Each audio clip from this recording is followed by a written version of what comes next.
is going on, everybody? Welcome in to the North End Podcast, episode 250. My name is Zach Graham, your host here in the North End, joined, as always, by my good buddy. He's on record as my best friend. His name is Ian Michaud, and we call him...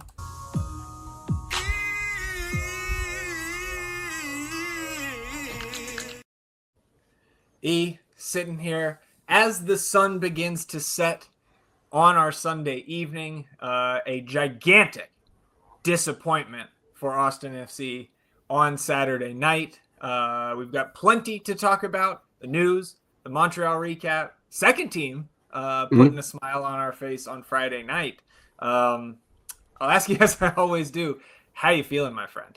I am exhausted from a long weekend, exhausted of these terrible results that this team has somehow managed to fuck up this 3-game streak between three teams that we absolutely are better than, and to find ourselves now looking at some issues. You're not out of it. Things are not entirely collapsed, but you definitely have not done yourself any favors with the remaining schedule that you have left in front of you. And I'm not sure that this is a really good team anymore. I'm really not. I don't know how good we are because last night was inexcusable. There is no excuse to allow that team to get their second only home win of the season versus you, given everything that you have to play for and the players that they rolled out there. To lose to that team, man, and allow them to score 3 times is mind-boggling to me. So, I'm ready to get into it. I know a ton of fans are frustrated. I know that some fans are throwing chairs off the roof. It's all coming to an end, but hopefully we can get a little perspective about where we sit right now, and while still commiserating in this misery from the loss. Yeah, and I think both you and I will see, like, as we relive this here, how high the rage levels get here. Yeah. So you can put a watch out for that here as we go through this. But I think I'm with you in the sense of, like, the world is not ending on the 2025 season, but you're making it so much fucking harder on yourself, dude. It's like we just stubbed our toe 3 times in a row. Yeah. And now we have a compound fracture. It's been the same one, and we've done it 3 times in a row, and now we're actually injured. Now we're man. It's not a long, but it's also, it's giving the, oh shit, this team is going to fall apart again. We've been here before. Yep. We've seen it every single year. Like you said on the last episode, even when we were good, we still had a really disastrous end to that season as well.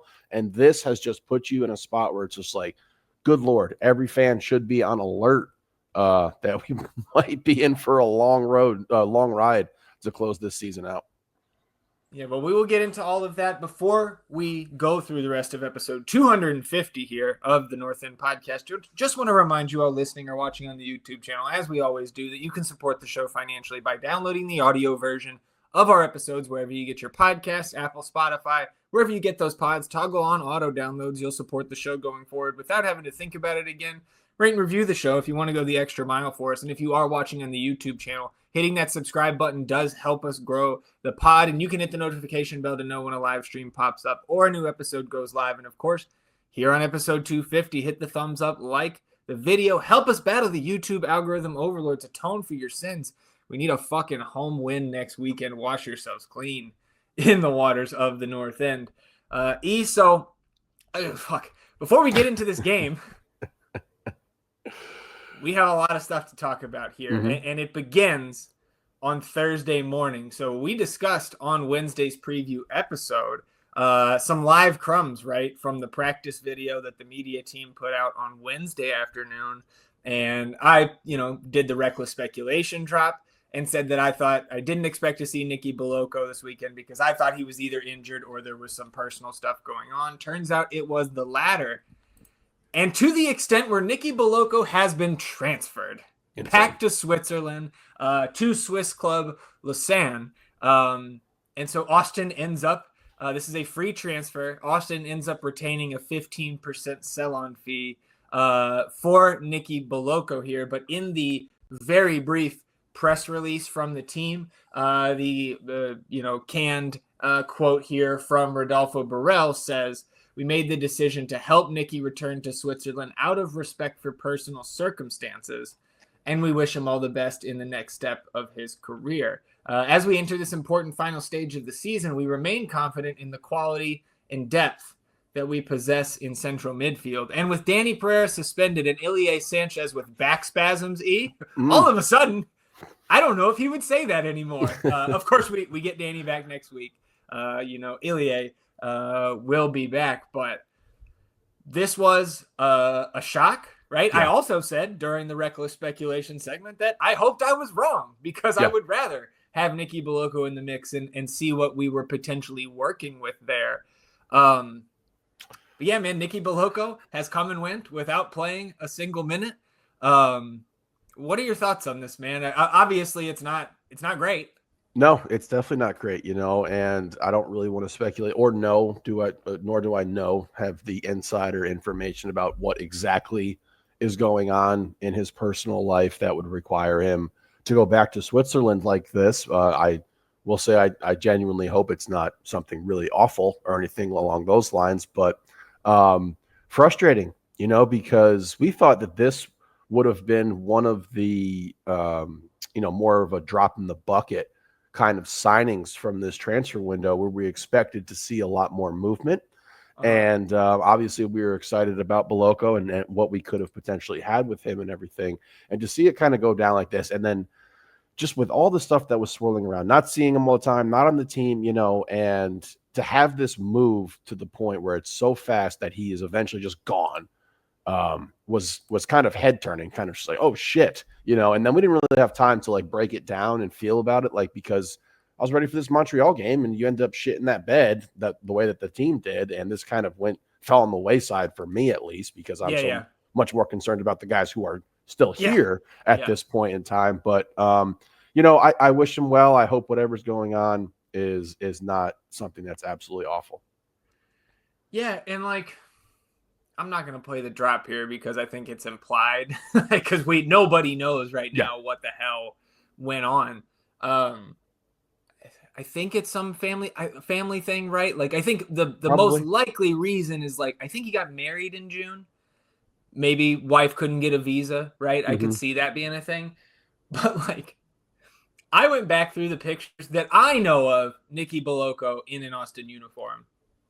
I know, not counting any pictures that fans got with him. Dude, he was at the Meet the Team event. Yeah. So there's some fans with Nicky Beloko Austin autographs, which are now, talking about collector's items. Yeah. But any of the official pictures that the team put out when he got here, right, and did his whole he's holding up the crest on the jersey and all that shit. He never was smiling, showing his teeth. Mm-hmm. And the new Lucerne put out a graphic and he's in their stands, big old smile on his face. So again, this may have just been something that he was dealing with the whole time that he was here. And again, if it's a family, a spouse situation there, I get it. But man, just what a day. You talk about, again, we're stubbing our toe all over the place this week. Yeah, seriously. And I guess my only critique of this is should we not know about something along the lines that would make a player coming over here want to immediately return? Yeah. There's an option where this could happen. That's my only critique of this, because if he had to leave and we wanted him to leave and he didn't want to be here, then of course you have to just let him go. But God, did we not have the foresight to be oh, hey, did you just get married and have a wife that potentially couldn't come to the United States of America? Yeah. Well, and to be fair, again, I don't know this for sure, but given the current administration and again, not getting too political, but the immigration stuff that's going on, right? Various countries, I imagine, I don't know if his wife is also of Cameroonian descent or not, but maybe the administration is not giving visas to certain countries right now. Again, I don't know about that. I'm not an expert in that field, far from it. Yeah. But, that could be something, just playing devil's advocate to the team. You would think that the team does their due diligence on the personal side of things as well. And so it could have been a roadblock that maybe wasn't present 6 months ago, because we know he signed the pre-contract, right? Yeah. So that could have been before Inauguration Day. So that can end our political talk here. But I think it applies in this situation, or it very well could. It's definitely an option for what happened here. And again, like, I don't think I have too much else on this. Maybe we'll have stuff to wrap up on Wednesday's episode. Anything else for you on Nicky Beloko? No, sir.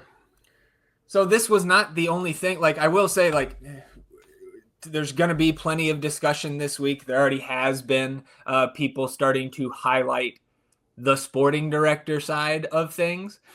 And look, man, if you just don't see that Rodolfo Borrell and his team are doing everything possible to maximize, right? Again, if you don't think that they're turning over every stone behind the scenes that us fans cannot see, and again, taking advantage of every roster mechanism, because as they help out a player like Nicky Beloko, again, to, like Rodo put it, out of respect for personal circumstances, if we're going to, be do-right FC, so to speak, then we do have an extra international slot with Beloko going out. And we did sell that international slot for $150K GAM to the New England Revolution. Like, we fucking been here before too. Yeah.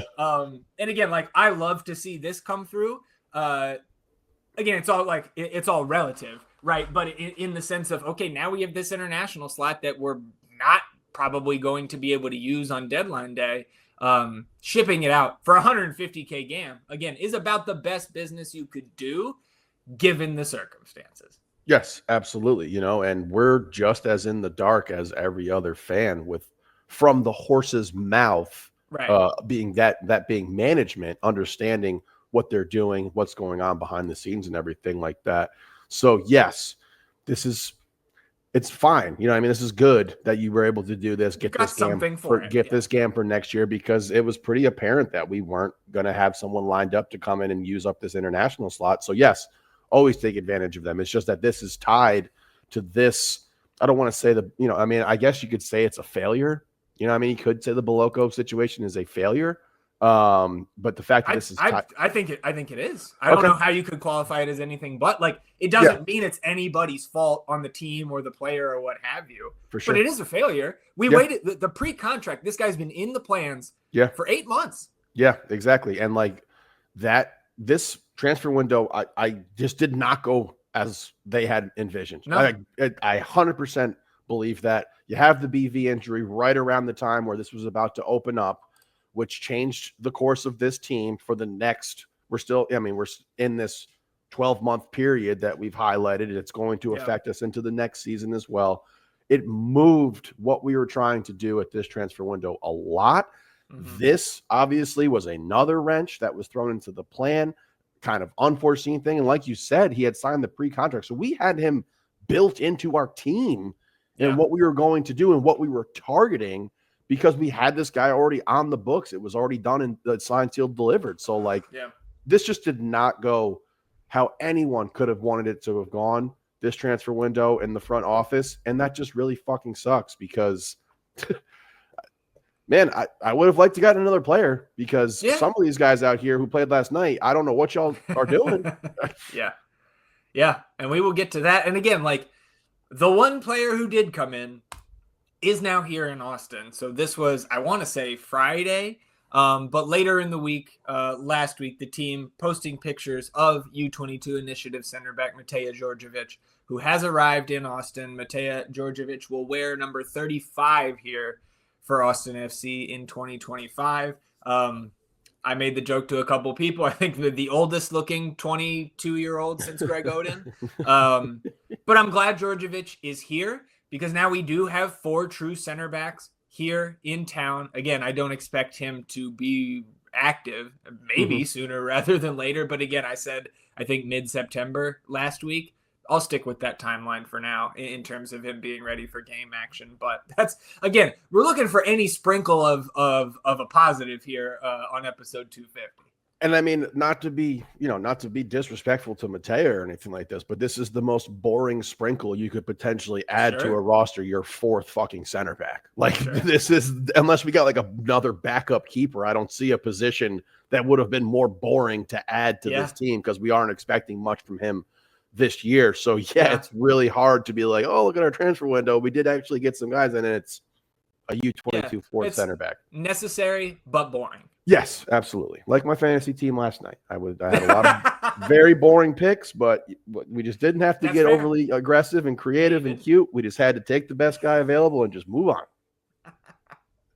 Well, we will move on as well here. And one more piece of news before we get to the Montreal debacle. A schedule update. That postponed match against LAFC, right? That is a home match now scheduled for Sunday, October 12th. That kickoff was at 5 p.m. It is now 6 p.m. Central, which will help, I think, those festival goers at ACL if you're trying to do both that day. And I don't care. I would much rather kick off later than 5 p.m. just even with the threat of 90 plus degree temperatures in the second week of October. That could happen. So I will take the 6 p.m. Kickoff time here. So just wanted to get that on folks' radar for schedule purposes. Yeah, man. They had a pretty good transfer window, huh? Yeah, fuck. They got some names you wouldn't believe. Doing some things you wouldn't, or that I guess you can believe given who it is. But that Sun free kick last night, man, was nice. He's gonna be one of the best players in the league for a while. He's got a lot left in his tank. You know what I mean? He's got a lot left in the tank. So not looking forward to that. Well, let's talk about us here.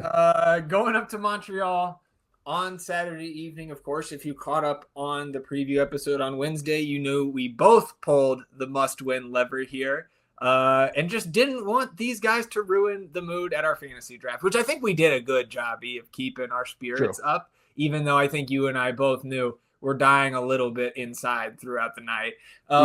So the spirits up by putting the spirits down is what I was doing. There you go. Well done. So we get to the lineup, and as expected, man, Sabo slides in there for Danny.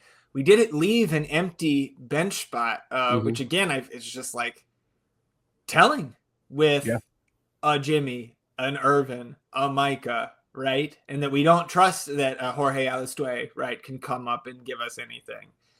So again, there's just in terms of that, I know we talk about it fairly frequently, like that we don't see a ton of first team potential out of the second team guys right now. But you don't have to take our word for it, man. Like the club clearly doesn't feel a certain way about the second team players right now, and it is that they cannot help us at the first team level. Absolutely. It is a bit concerning for sure, but still you shouldn't whatever. This Montreal team is a collection of dudes. Yep. It is a bunch of fucking Jags. Yep. And Jags for just a guy for the uninitiated. But that's this. Plus Prince Owusu. Yep. That's literally their club. So, I mean, I don't really have anything else on the lineup, man, unless you have for them, again, you're starting this Olger Escobar, 18-year-old kid. Yeah. I think it was his first league start, if I'm not mistaken. Maybe let me double check. It's really, I mean, you see the rage levels rising already. They are. This I kid can feel come here, and we can't put Jorge out there on a fucking short-term loan for 10 minutes. This kid's tearing us apart. I know. Yeah, exactly. And if it was his first start, good on him because he definitely showed out. I'll talk about the lineup a little bit. I guess I'll touch on it, right? I mean, hindsight now, you can kind of nitpick it and critique it and be like, oh, maybe you should have gotten more creative and gotten Robbie Taylor in there on the wing and shifted Owen back to the middle and everything. But the simplest solution was, 1-for-1, Danny for Sabo, you roll it back out there and we go do this thing, and you should not. This was not a game that you had to get overly cute and creative to actually go out there and get 3 points in this matchup. Again, they had a single win until at home until last night after what we gave them. So there was no reason. I feel like I would have felt worse if we had gotten cute and tinkered with this lineup with 3 or 4 different positions. But again, you see what this team looks like without Danny Pereira again, and we're just a different we're literally a different team when he's not out there for us. So Pep, I love you, man. I love your fire, but please stop getting suspended because I don't want to see you. I don't want to see a starting lineup without you in it anymore. Yeah. No, I'm with you. Olger Escobar, his second career start for Montreal, but the first was their meaningless Leagues Cup match against Puebla, and he played 45 minutes. So the 63 minutes that he got yesterday, the most at the MLS level for the 18-year-old. Let's get into this one here, Ian. We'll just go ahead and pick it up in the 9th minute, and we're sitting there at the draft house. I want to pick it up from the first minute. Trust me, there are notes here about the first 9 minutes. Okay, so, okay. We can talk about that before we get into what happens in the 9th minute, because Austin FC is getting beat with through balls every 90 seconds here, both over the top, through the back line. Mm-hmm. It was, you deserve to get. I don't think you deserve to get scored on the way you did, because this is very, we'll talk about the goal. But it was a very inauspicious start, and it was very telling. Like, what you felt was coming in the first 8 minutes was exactly fucking right.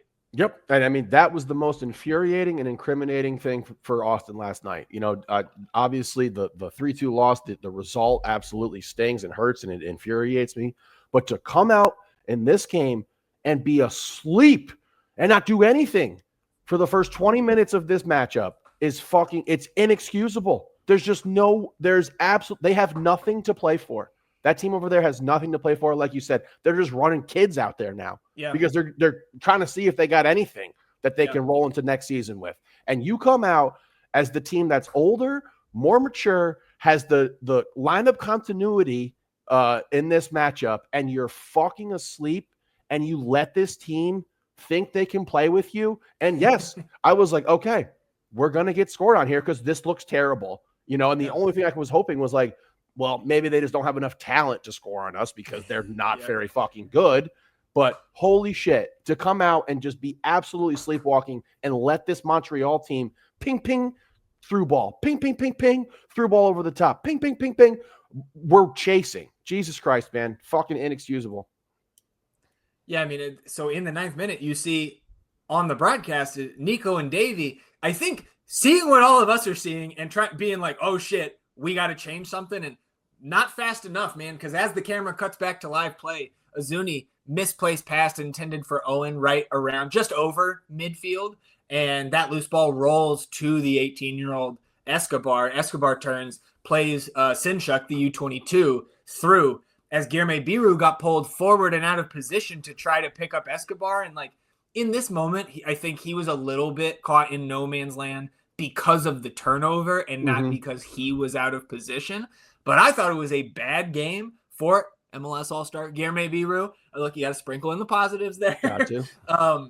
But so he's caught out of position, and that puts Sinchuk in one-on-one with Heinzike, and he gets turned around so fucking easy. Maybe he did not expect, because I did not expect Sinchuk to just pull up from deep here. Yeah. The U22 takes a shot after turning BHI from 20 yards out. He is well above the 18-yard box here. Mm-hmm. And he slots this shot past Stuver that I'm pretty sure takes a bounce. And this is one of the most un-Brad Stuver plays, at least from the broadcast angle. Maybe this was tougher than it looked on the broadcast and on the replays that they shown. But I feel like you take that shot 100 times, Henry Sinchuk, and you score it 4 or 5. And this was one of them, man. It was a bad start. And when that shot gets past Brad, that's when I'm just like, oh boy. Mm-hmm. If Brad's not on tonight, uh-oh. Yeah, this could be a long fucking night for us. And man, I don't think BHI knew the scout, right? I don't know who Sinchuk is, but it's not my job to. It's a hobby of mine to do this. But he's left-footed. You let him get to his left foot in the middle, the middle of the fucking field to tee one up where he's got that's both. Definitely on the scout. Yes, this is absolutely on the scout that he's left-footed. You let him get to his strong foot, and I will say he gave this a good crack. There's some pep on it, but I also think Brad could have done better with this. But it was just, it was damning to see BHI's kind of body language after this goal, and with that paired with how slow he looked when this dude turned him around, and I was like, okay, all right, well, now you're down 1-0, and you should have been. You deserve to be down 1-0 at this point in time. Sinchuk's first goal this season for There we Montreal, of course. And so we'll move along to the 24th minute. But again, it's still all Montreal to this point. Yep. But here in the 24th, Owen is on the ball on that far sideline from the broadcast camera, and he darts in towards the midfield and then plays a deft through ball here to the end line. This was good vision. In line kind of to the right of net here. And Azuni is able to get there and get a touch and redirect that ball on frame. But it was a good job there by Gillet, I think is how you say that. I don't remember how they were pronouncing it on the broadcast, but I thought their keeper was solid, right? He's one of the more recent acquisition that we weren't as familiar with on the preview on loan there, 21-year-old keeper. Mm-hmm. Good job to close down by him. But the first real chance for Austin, and coming almost 25 minutes in, again, it's just indicative of you're fucking sleepwalking coming out of this. And if you can't, why are the guys not ready to go, coaches? Why are you guys not ready to go, players? Do you really need the coach to fucking kick your ass into gear for this after drawing 2 times at home? Like, ref screwing you, whatever. Yeah.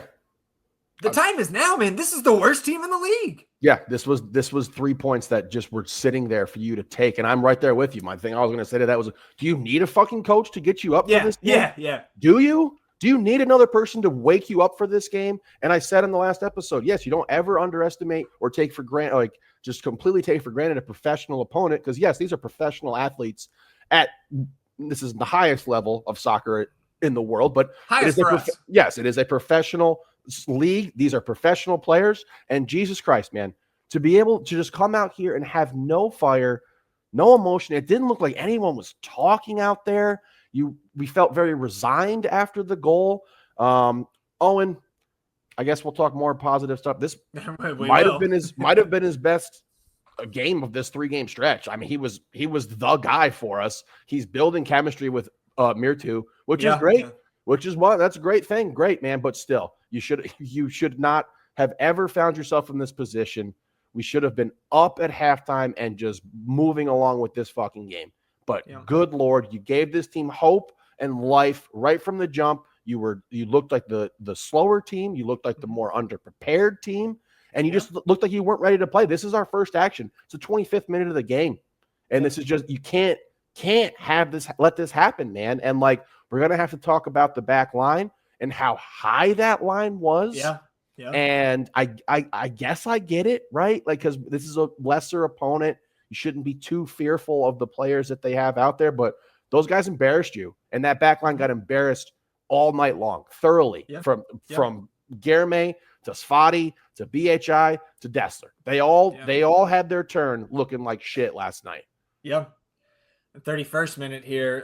Bugaj pulling on Owen Wolf's jersey for like 6 or 7 yards here, and Owen trying to fight through because we're on the break, and no call for the first 5 to 6 yards of that. And Owen finally gets dragged down, and as he does, he kicks out a little bit. So both players get a yellow, and I'm not arguing the yellow because he kicked out, but I think the official should have just blow it dead sooner. Yeah. When he pulls the jersey the first time and keeps pulling, just blow it dead. Give him the yellow card and let's go. He's taking the foul. Like, I'm good on Owen for trying to fight through, but I think if you make that call in a timely manner, then Owen doesn't pick up a yellow card here, and we can't have Owen Wolf getting suspended now. I don't know where his yellow card count is at, but again, I just think it's a yellow that was unnecessary if the official did his job there.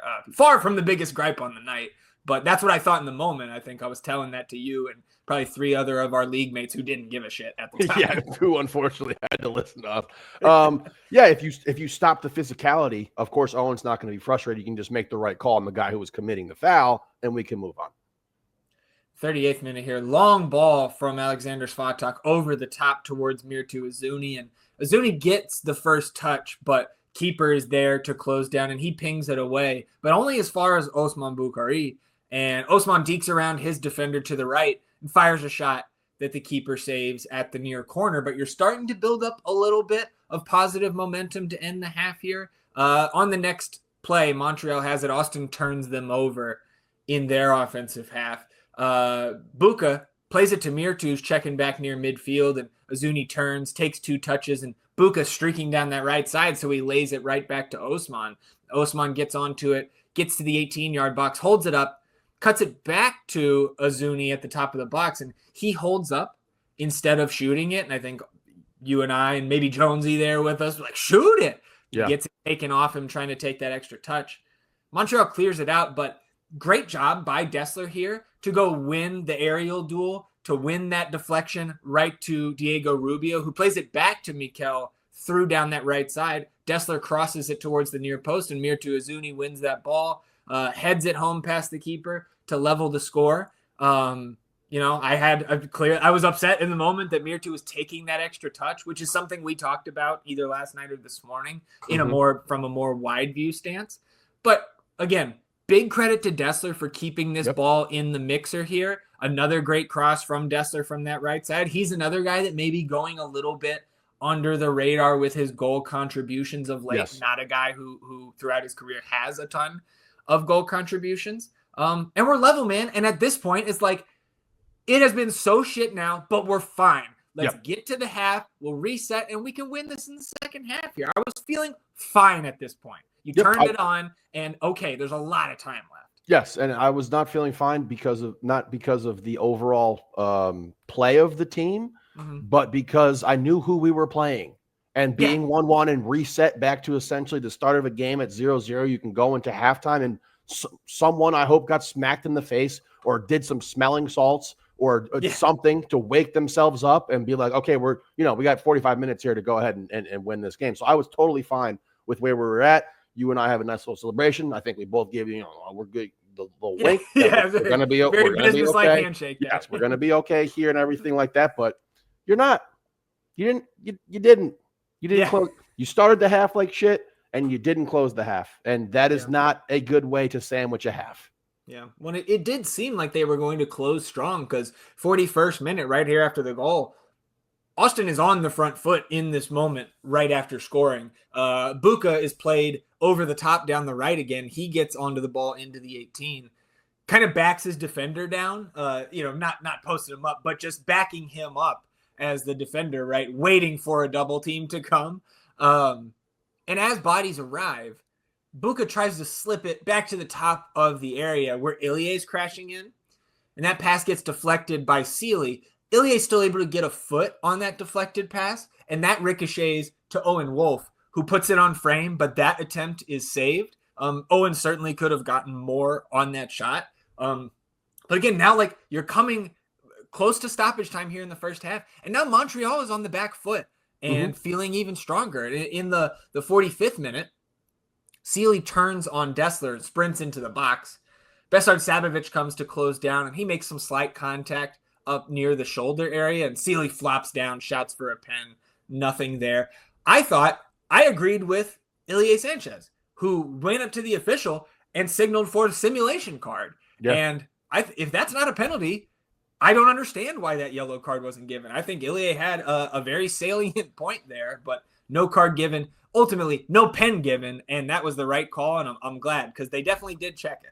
Well, the good thing we checked giving up a pen off our box, though, later in this game, so we can keep that wonderful streak alive. That's going great. Look, man, there's no reason to have your two hands on this guy's back here and give the ref even the chance to put you in the book for this. He's ahead of you. He's not threatening. He's kind of going down, but you got two hands. And the way it looked, I remember seeing it and being like, "Oh, okay, it's soft," but we've seen some soft pens given in this month. So fuck. But yeah, I finally a decent call in the box from a ref. 3rd minute of stoppage here. I believe it was just 4 given.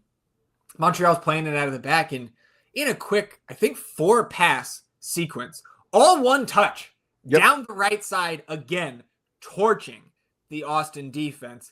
And this is capped off by a great fucking pass by Bugaj to Sealy. That low curling ball on the ground, far enough away where Stuver cannot come out to get it, but loops it in perfectly to the foot of Sealy. He finishes it calmly, and all of a sudden it's 2-1, which I think you didn't realize till the second half started, because you went outside because you were like, okay, we're going to the half here. We got a minute left.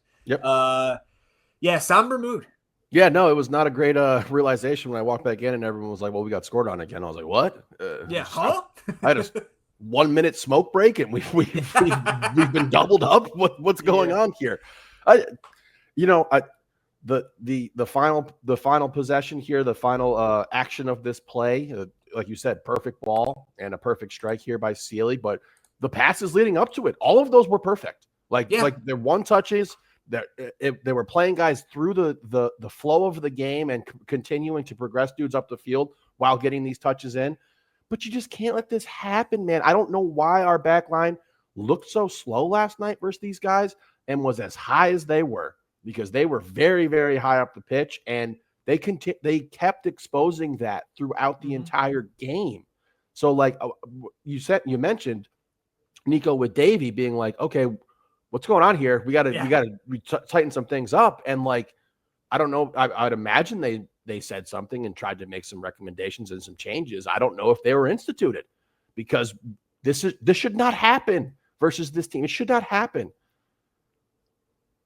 Yeah, coming out of the half, I think you see the changes take effect. Again, like, they are going to get this third goal here, right? But from the penalty. So I do think that the adjustments made at the half did kind of cap the offensive threat of Montreal compared to what they had going in the first half.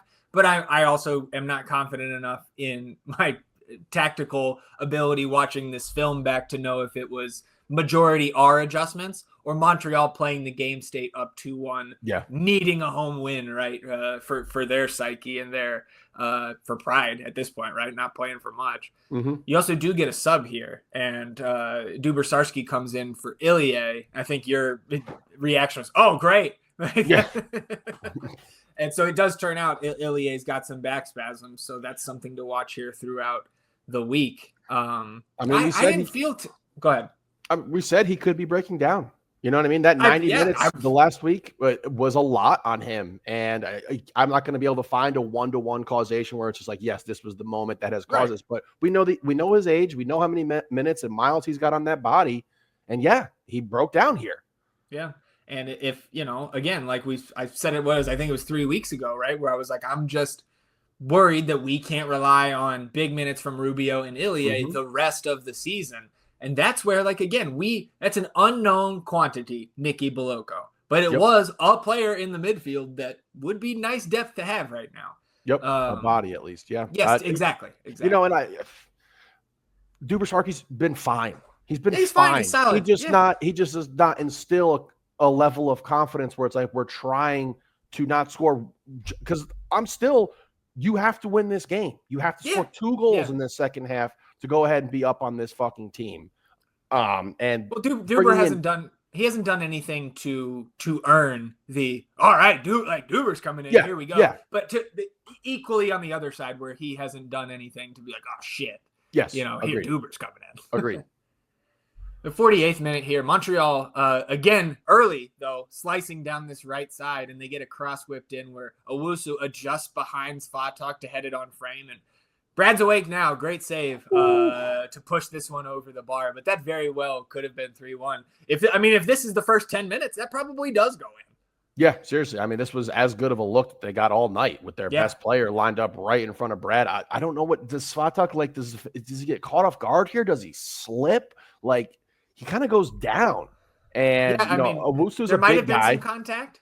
Yeah, Owusu's like we said in the preview, like you said, he's 6'3", and all 6'3" of that 6'3" is legitimate height. He's a big guy, and like to see him kind of just be able to move Svatok out of the way, dispatch of him to go ahead and get this ball in the air, man, was terrifying. And I definitely thought they scored there because I'm just like, Jesus. Yeah, it also may have just been Owusu having superior spatial awareness there, seeing that cross come in and being able to adjust before number 5 could. But again, thank you, Brad. The 51st minute here, Osman is played through down the right side from Diego Rubio, a ball over the top. And again, Osman holding it up when he gets to the 18-yard box before dropping it to Sabovic, who is entering the 18. And Sabo kind of back heel flicks it towards Azuni, who has to take a touch to settle it because he was going away from that ball at first. But when he takes that touch, he opens up some space for a shot and rips one just wide of that post. And I think if he puts that on target, I think that's going in. I mean, yeah, if it's on the other side of the post. Yeah. I just don't think the keeper. I don't think the keeper was getting to it. No, absolutely not. He would have got a concussion too from diving into the woodwork there. Nice little cheeky play here. A good hold up by Buka. A nice sound touch by Sabo here, and you get a great look. And I thought he scored initially. I was like, oh shit, great ball, great touch by Sabo. Boop boop, nice little shot, but no, not to be. 61st minute, yellow card to Sinchuk for pulling back Biru on a break. You also get a double change for Austin in the 61st. Gallagher and Robert Taylor in for Sabovic and Rubio. So that looked like it put Gallagher out on the left wing, and it moved Owen inside. Yep. And Taylor inside. Yes. Which is a departure from what we've seen, and kind of, I think, the first time in this match in a long time that I can remember where we're not just subbing like for like. And 61st minute subs are earlier than what we've been seeing over the last 6 weeks or so. So there was a change up here in terms of the sub cadence and how those subs are being utilized on the field. It's just unfortunate that it wasn't enough to get the comeback or even a point here. 2 minutes later, double change for the opponent. Brandon Craig comes on, and then Gaboglo as well for Alvarez and Escobar. The 66th minute here, Montreal wins a corner, and as they whip that corner in, Mikael Dessler tries to head it away. Oh my God. And there's nobody around him. No. And I don't really understand why he was kind of flailing as he was in this moment, but that ball skips off his head because he does not make clean contact with it, and it skims off his head and into his arm, which is like flailing above his head. And we have rightfully complained across this fan base about some of the pens, especially, of course, the Houston one, which was admittedly by the Officials Association the wrong call. And some of the other ones, the one on Dessler against Joseph Paintso, right, back in July. This one, Mikael and everybody knows this is a pen. He puts his head back. He knows it. We know it. No argument from anybody. Prince Owusu steps up, puts it past Stuver, and it is disaster time here, down 3-1. Absolute fucking disaster. Watching this morning with you a little bit, watching the highlights, seeing the game, it's just this is so odd by Dessler because there's nobody around. I guess he probably didn't know that, and he's like really trying to get this ball out of here, but just what an unfortunate fucking way for them for us to give up another PK. We're at 5 now. You know what I mean? Yeah. We've had 4 in a calendar month, right? Am I just missing? About, yeah. Right? I think 5 weeks, but we had the All-Star break in there. Yeah. So holy shit, man. And yes, this is full on alert panic right now.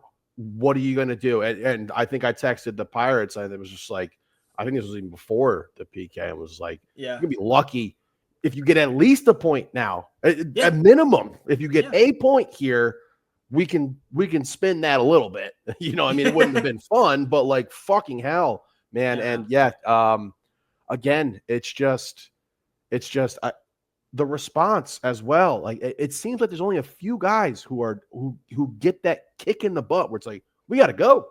Yeah. Well, it's clearly not enough because we still, I mean, the key to the game in the match preview article was score first. Yeah. Because this team has not proven to be able to concede first and come back and win. Yeah. They haven't done it in league play this year. And again, you're 8 games away from the end of the season. So we're getting dangerously close to going 2 of the last 3 years with no comeback victories in the league. Jesus. And some of that can be chalked up to variance, but when you put 2 out of 3 seasons, like that's a pretty big sample size. You're getting up to over 100 games then by the end of the year. So we'll see if they can, pull one out of their ass here down the stretch. But I don't know how we can be confident in a comeback. Like the Dallas game at home, right? You and I both at halftime we're coming back to win this, down 1-0. Yep. Last night when we equalized, I was like, we're good now. We're coming back. Yep. But the team they have not been able to close that out. So clearly my confidence in that, both of our confidence in a potential comeback victory is misplaced at this point. You guys got to show us. Like the second team did show us a win against a good team on Friday. Like the first team has yet to do that in terms of a comeback win. Yeah. So 77th minute here, actually 2 sub windows here for Montreal. Duke in for Sinchuk in the 69th. Then Obi comes in for Dessler, moving Johnny G back to right back and Obrian at the left wing in the 76th. And in the next minute here in the 77th, Owusu uncorks a shot that Stuver parries away, and Haider Obrian tracks back to take it off Prince Owusu on the offensive rebound. Then he plays it forward to Azuni, who was checking back over the midfield stripe. Mirtu taps it back to Owen, and Owen takes it himself for about, 35, 40 yards, deking between like 3 Montreal defenders. And as he approaches the 18-yard box, he slips it back to Azuni at the top of the area, and those two play a beautiful give and go. As Owen is in on the keeper, great pass by Azuni. And Wolf with the deft finish, chipping the keeper to bring one back. Loturi and the keeper both get yellow cards for shoving Owen into the net, just trying to get the ball out of there. Mm-hmm. Fucking class by Owen. And don't overlook Azuni on this play. I thought Azuni had a great game overall. Again, like, it's not enough to get the win, but it was not those two guys' fault that we didn't get a result last night. And, like, also putting the pressure maybe a little bit on Mirtu and Buka. Because how many times have you guys had chances like that against keepers? And Owen gets fucking one and just chips the shit easy. Makes it look easy in his sleep. Yep. And now 4 goals in his last 5 matches for Owen. 4 of his 7 career goals in the last 5 matches. It's keep him on the left wing, dude.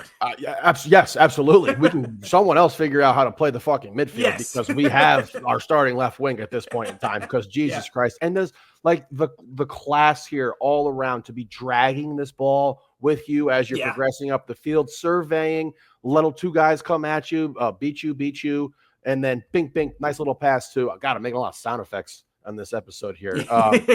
Nice pass to Azuni and a great return ball to Owen as he makes that run. And yes, I was literally thinking, when did the Buka breakaway happen where he's got one in on the keeper here and he doesn't chip? Yeah. And it was a clear chip opportunity and he just like blasts it right at the keeper again. And yes, Owen Wolf, I don't understand like where his ceiling is at this point because he literally has gotten better every single game we've seen him in this run, and he's been absolutely on fucking fire. Yeah. So I mean, it's 10 million is my price for him now because this guy he's insane right now. It's crazy. Yeah, where would we be without him? Where? And again, just to fucking illustrate how fucking pathetic this was, give him the stat again one more time about how much money they've spent on DPs over the course of 11 years, no DP transfer fees for Montreal. 11 years. Yeah. And 11 years. You give up 3 goals. We have fans who weren't even fucking born. Yeah, we do. We have fans who weren't even born the last time that they spent a dollar on a fucking DP player, man. And they didn't have a single DP last night. Not one. Yeah. Not one was there. He was on the fucking bench injured. Yeah. So they had one U22. Good fucking God, man. Embarrassing. 30 million up front for us. Total. BV not out there, obviously, right. But still plenty of money up there. Haven't spent $1 on a DP transfer in 11 years. Good fucking God, man. 81st minute, Pierce and Graham Roche in for Bugaj and Owusu. Then 83rd minute, John Kolmanich in for Guilherme Biru. 85th minute, Svatok pings a pass forward to the foot of Buka, about 25 yards from net. He turns over his right shoulder, goes around Brandon Craig as he gets into the box, who sits down on his ass. Buka, I mean, he's got to make somebody look silly on the night, and he does there. But Buka pulls this one back, passing across the face of net, and just nobody home. And that it feels to me like I don't know. Maybe I'm giving Buka the benefit of the doubt, and that ball should have come in sooner. But I thought the runs were mistimed and came in a little bit early because I thought he put that ball on a platter. And if the run, again, maybe I'm mistaken there with who I'm putting the so-called blame on this play. But I thought Buka did his job, and our runners just were off kilter there because I thought we should have been able to tap that one in for the equalizer, and we would have taken that and ran. And been like, fuck it, you got a point, you didn't deserve one. And we didn't deserve one. We didn't get shit. Nope. Yeah, you did not deserve one. I don't know if there's anyone to blame here. Sometimes things just don't work out. Sure. And I don't know what else you can ask from Buka here, where you beat multiple guys and get an opportunity right in front of the net for our team in a situation where they have defenders who are now out of the play because they've been beaten. So Yeah, you would have got real lucky. We could have been like, yeah, you got lucky to get a fucking point here, but it didn't work out that way. In the 90th minute, Obi hits Robert Taylor in the center of the pitch, and Taylor backheel flicks it into the path of Azuni. That was a nice heads-up play. And Mirtu plays Osman through immediately, right up the gut. He's got a defender to beat, and he does, but he takes an extra touch, at least from my point of view, on that broadcast camera, and the keeper's able to sweep it away. I thought he had an angle for a shot and just took an extra touch that got away from him. And wasn't able to dribble the keeper. So again, that was not the chance I think that you were referring to a few minutes ago with Book. Mm-hmm. But to that point, he has plenty of those, at least one every game, and he's not finishing them as well as we saw Owen do with what feels like Owen's only clear-cut one-on-keeper chance this season. So again, like maybe I'm just recency bias here, but I know these guys can do better. We've seen him do better. And goddamn, I mean, it's just such a letdown last night. Such a deflating loss. Just a massively deflating loss for this team, because the last two draws, yes, you outplayed Dallas. They get the fortunate deflection to steal a point on the road from us. The Houston game, obviously you had the terrible call and you have your own little mini collapse there. But this one, man, hey, you can't point to the refs in this game. Can't point to a deflection in this game. You can point to how you fucking started this game, how you closed the first half, and then just a level of uninspired play almost the entirety of the night. And like you're looking at the stats now, we've seen in the Houston matchup and the Dallas game where we had the ball 60% plus for those games. This one's 50-50. They were there to play, and they brought it to us.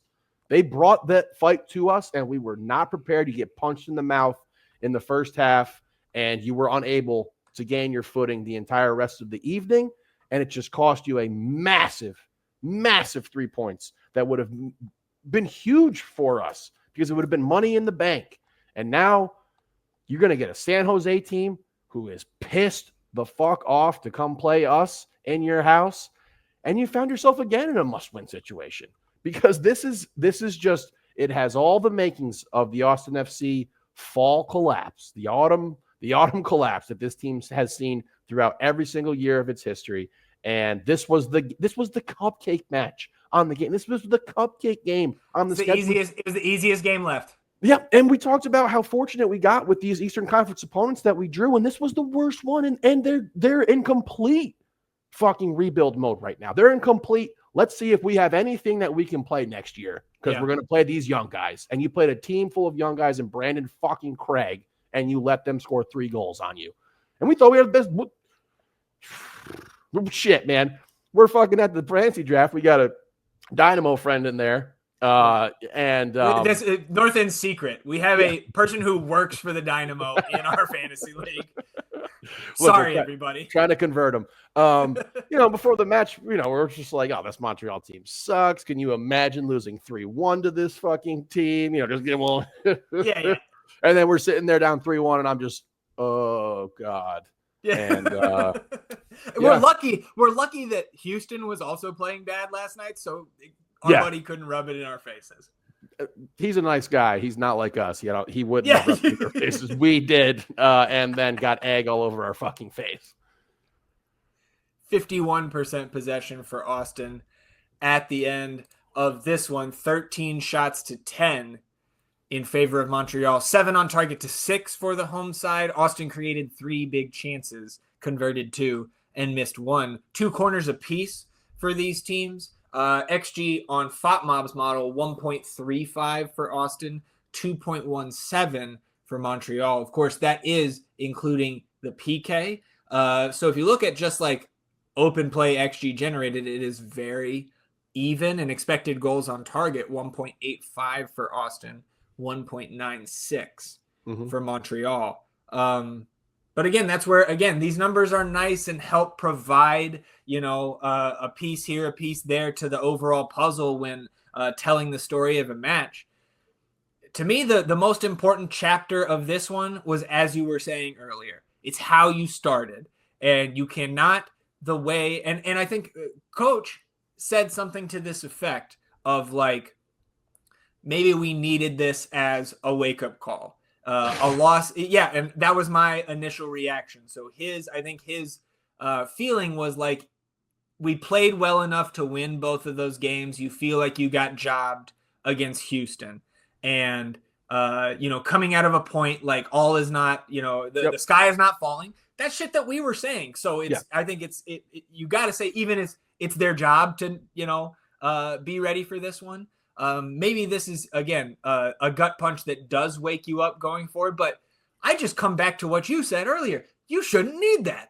No, you should not need that. Everything is in front of you. Everything you want from this season is in front of you. You have a chance at silverware, and you can get into the playoffs. Yeah. These are the two things this is what you want from training camp from day one, dude. Yeah. These are the goals for this season, and they're right in front of you, and you squander this to a team I guess I have to stop being overly disrespectful to them because I tip my hat to them. They outplayed us last night. Yeah. They deserved 3 points from that game. They won the game. They took the fight to us. And as much as we bitched and moaned about Houston and Dallas kind of sitting back and letting us have the ball and absorbing pressure, this team did not do that. They came out, they played an open game with us, and they beat us. They handed us a loss.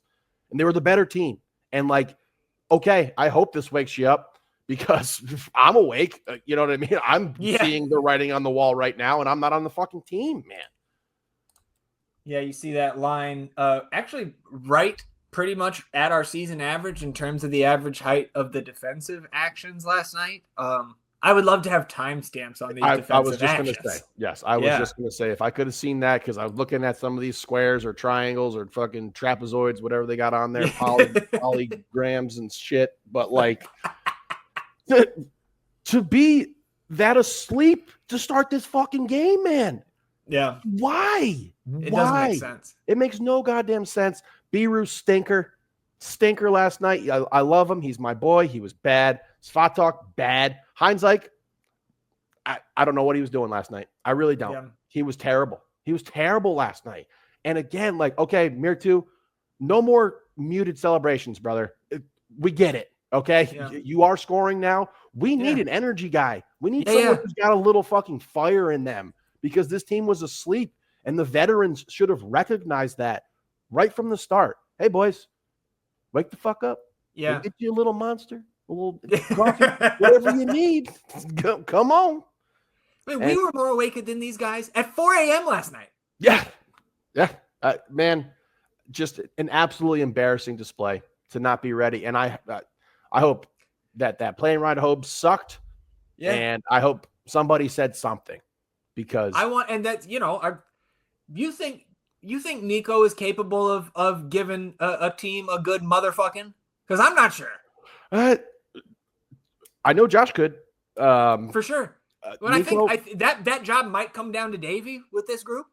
I don't know. Yeah. Nico just doesn't ever give that off to me. No. So again, we're not behind those doors. So I don't know. For sure. I also just I understand the importance of it. And of course, I've had coaches who can get on your ass and you need a little hey, come on. Yeah. Because this stuff gets tedious after a while. And it's very routine. You got these games and everything. But man, where's the accountability from player to player? Yeah. Where's that accountability? Where's that leadership? Where it's do I need another dude to fucking tell me to wake the fuck up, man? Yeah. Come on. And I would love to see a Zuni. Can we get a fuck you goal celebration? Please. Biru is kind of our, for lack of a better term, the asshole on the team, right? Uh-huh. He's going to get under the opponent's skin. He's going to be a little mischievous, right? In the box. He's going to fucking throw an elbow. He's going to fucking Lance Stevenson blow in your ear, right? Yeah. But he's going to score and he's going to smile and do a Spider-Man impression. I need Mirtu Azuni to fucking Sam Cassell in front of somebody's fucking supporter section. Please, somebody. I love it. Look, man, let's pull that table up. Yeah. I mean, I don't know what else I can say. I don't know what else I can say. This is just going to devolve at this point because it was an embarrassing display by these guys. It was truly, truly fucking embarrassing.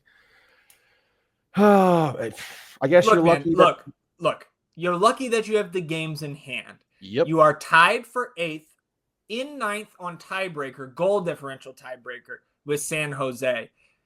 This match next Saturday Mhm. is and again, like that's the progression of a season, that as you get to the end, you start having these games that mean a little bit more because of the context of the season to that point.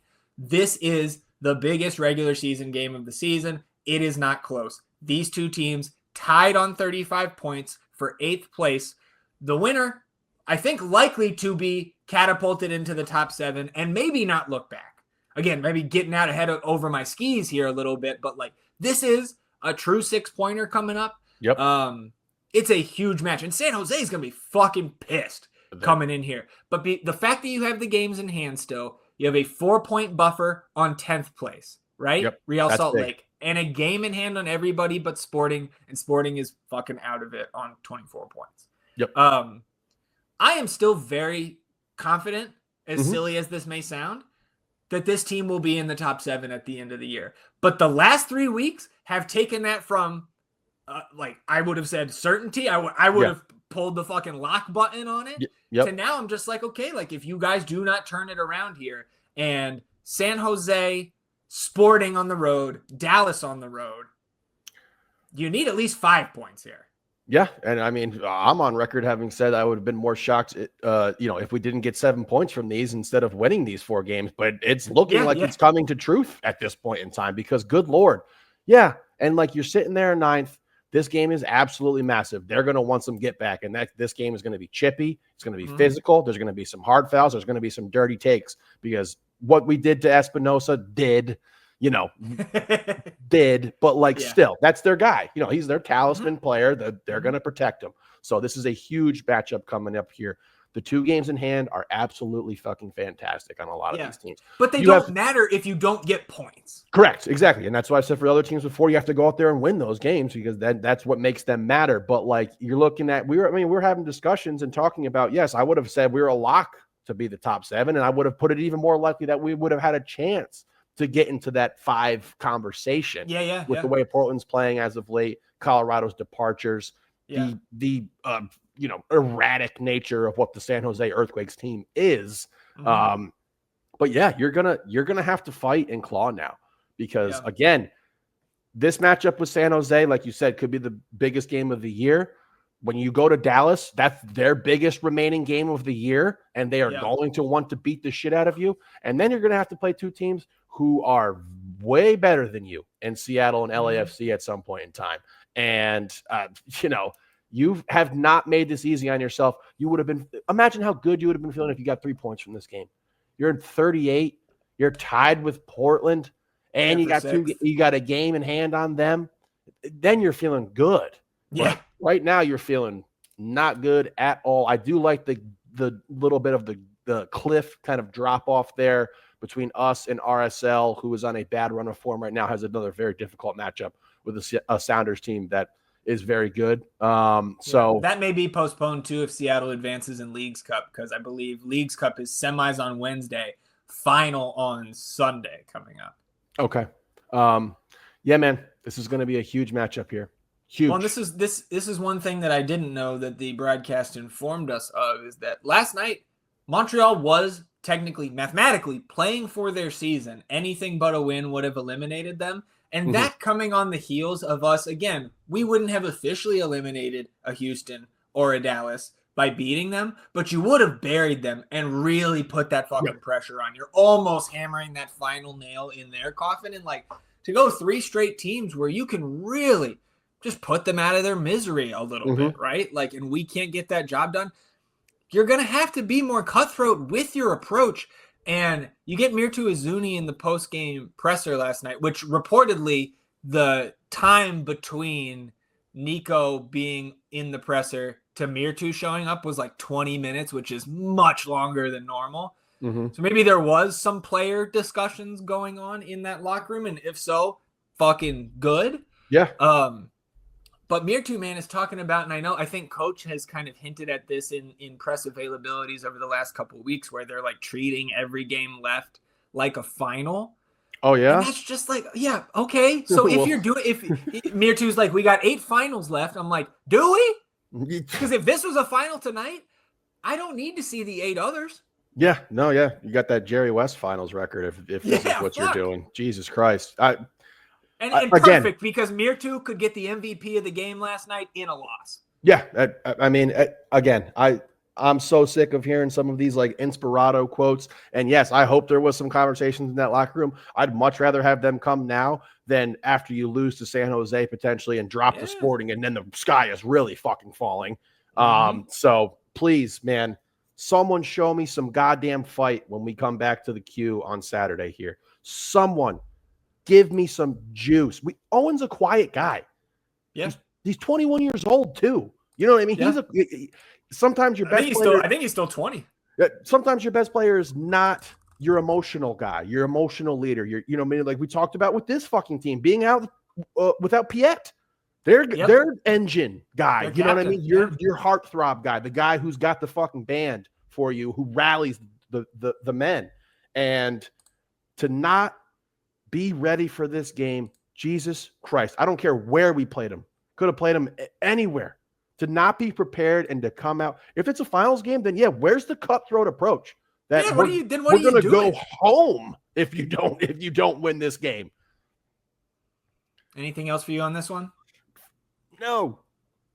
Come on down to Farmer Field where the champions play. Get ready for the game. It's last business day.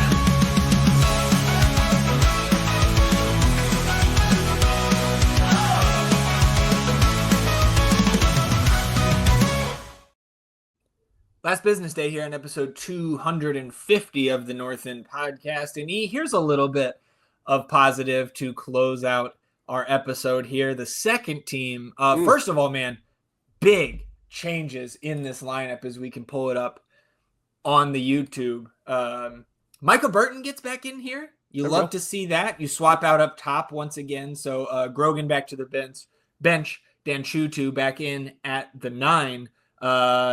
Alstrup in net was the other kind of surprise here. It has been a while since we got a start from Marcus. And you can see, if you're watching on the screen, a victory here for the second team. Let's talk a little bit about how they got there. Both teams kind of feeling each other out over the first half hour of this one. Tuned in on Friday evening. Jimmy puts one off the post early on. Marcus had a great stop on a breakaway for Ventura about 20 minutes in. And here in the 35th, Ruben Bonachera, who has looked good now, getting back into a starting role, recovering from injury. He catches that Ventura County back line up high and plays one over the top in behind to Micah Burton, who runs onto it, and he's one on keeper, and he finishes it off for the early lead here, 35 minutes in. And to see Micah get back into the 11 here and get on the score sheet, it was the exact start that Micah needed. I think that Ruben may have needed getting back into the swing of things here. And for the team as a whole, man, off and running at home. Yeah, and like we knew this was going to be a tough matchup with a quality opponent who has been very hot as of late.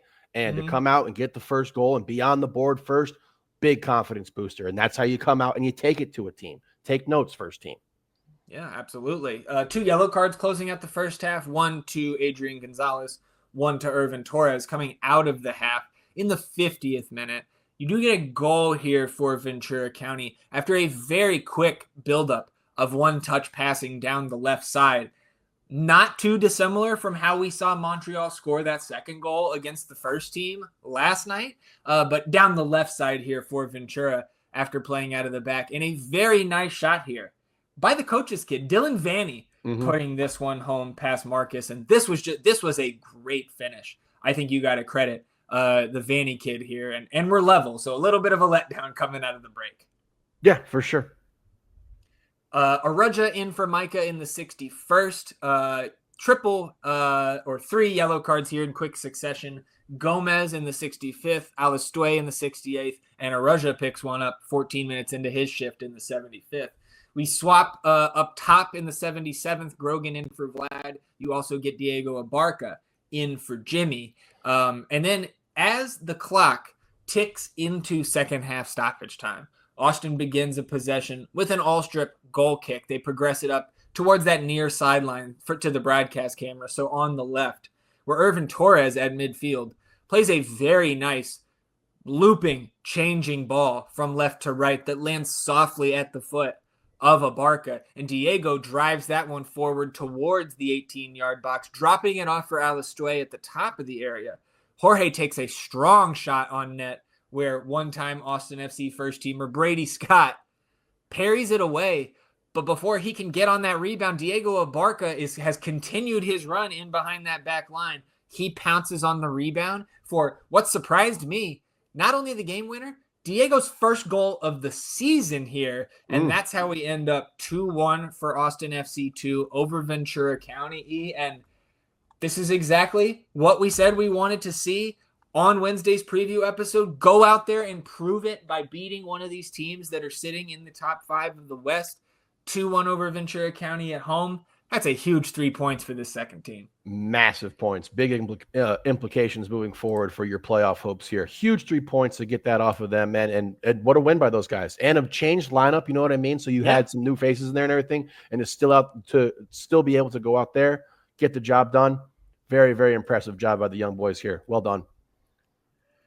Yeah, and so next up for FCTO is a road trip out to LA, taking on LAFC2 this coming Friday. So we will preview that match on Wednesday's regularly scheduled episode. Still some games going on in MLS here on Sunday. We entered the day slightly up in the picks, and we did some mental math last night. We know we're about to put up a fucking number in best ball. So hopefully our closest competitors having a tough week here. So we will catch up on the nonsense on Wednesday. Anything else for you here before we shut it down? Better win Saturday. Yeah, I mean, I do not want to pull the fucking lever twice in a row, but goddamn, bro. We need new lever lubrication. Yeah, maybe new lever technology. We'll get our best people on it. That'll do it for us here, everybody, on episode 250 of the North End Podcast. We appreciate you tuning in, sticking with us. We are back on Wednesday, previewing that home matchup against the San Jose Earthquakes, previewing the second team's trip out to LA to take on LAFC 2, and of course talking about everything else that happens in the Austin FC universe between now and then. Enjoy the beginning of your week, everybody. We will do the same, and we'll see you back here on Wednesday for another episode. Until then, he's E, and I'm Zach. Vamos Austin FC, everybody. Goodbye.